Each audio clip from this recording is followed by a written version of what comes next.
Because, as Thomas Michel reminded us, Gulen has not, he says, written a systematic theology, but upon the twin pillars of sincerity and worship, Gulen has built a practical theology orientated towards a life of worship and service. But it is the case also that there's a role to play in relation to issues of social cohesion, in relation to positioning, particularly groups with a migrant history within a society. Very important, a contribution from Dr. Lehman, reminding us also of the particularity of projects. You know, it's not all about broad and grand statements or understandings. It's about each particular project in specific places at specific times and all that that entails.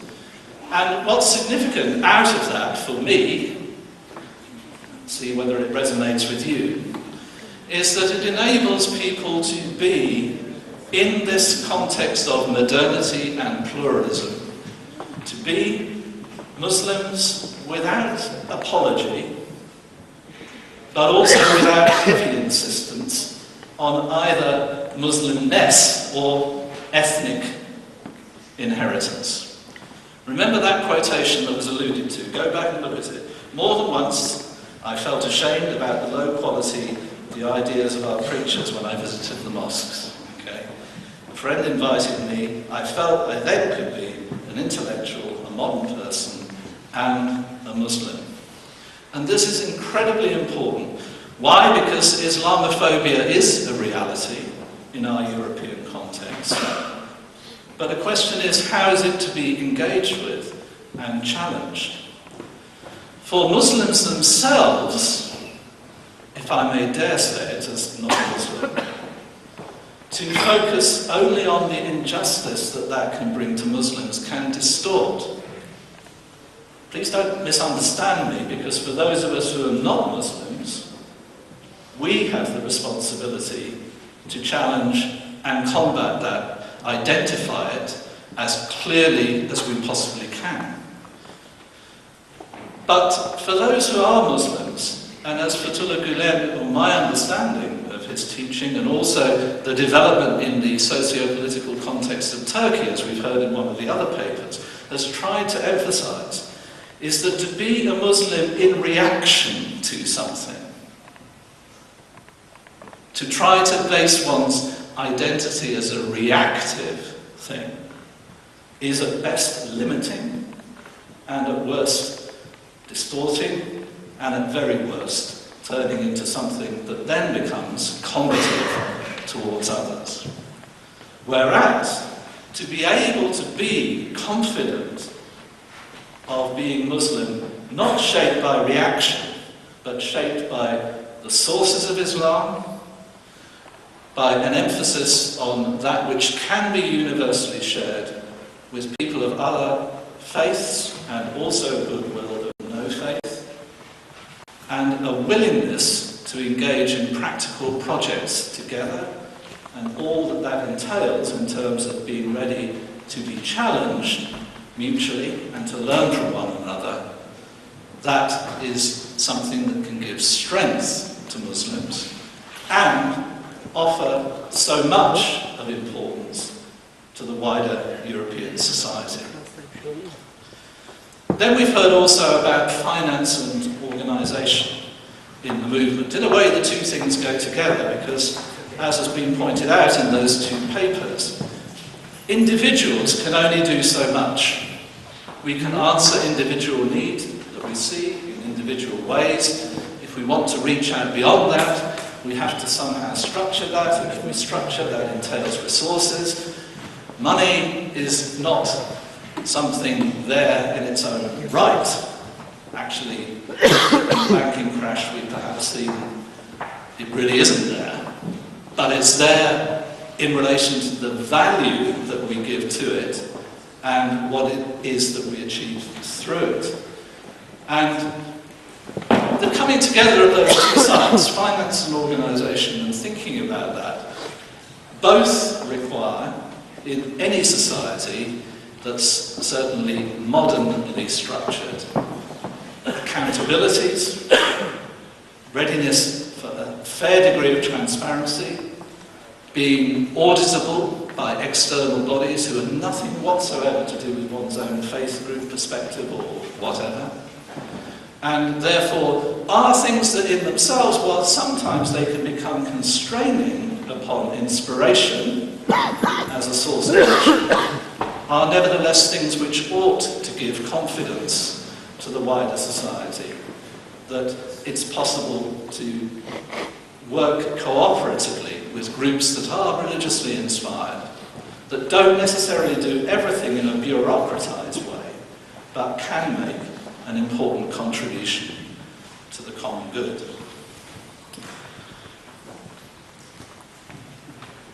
About gender, our colleague who was speaking insisted, rightly, I'm talking about something important. And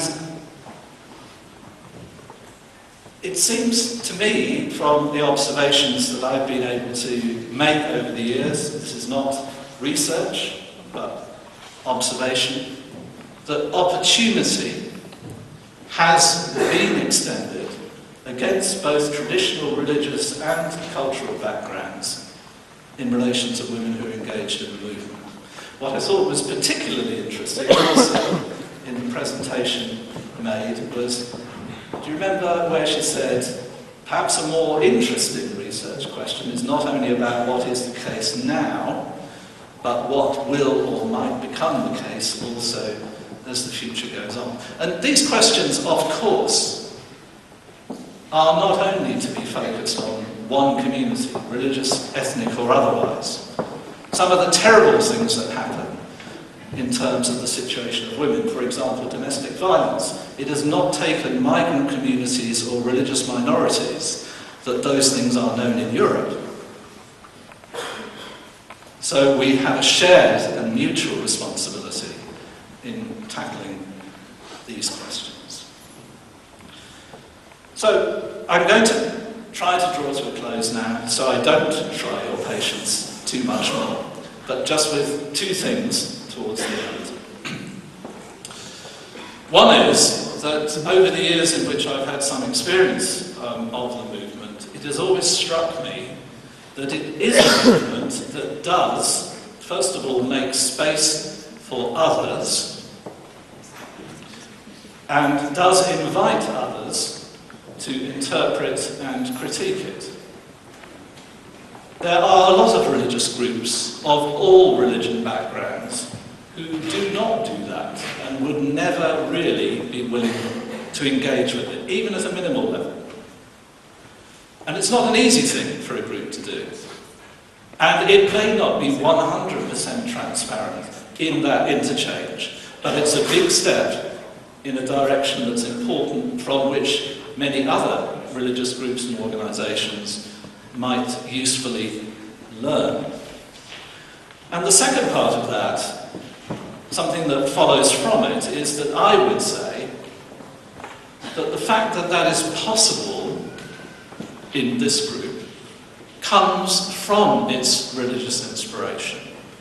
It comes from its Muslim and Islamic roots. It's not something that one has to depart from those things in order to welcome the engagement or the critique of others. It's precisely because of them.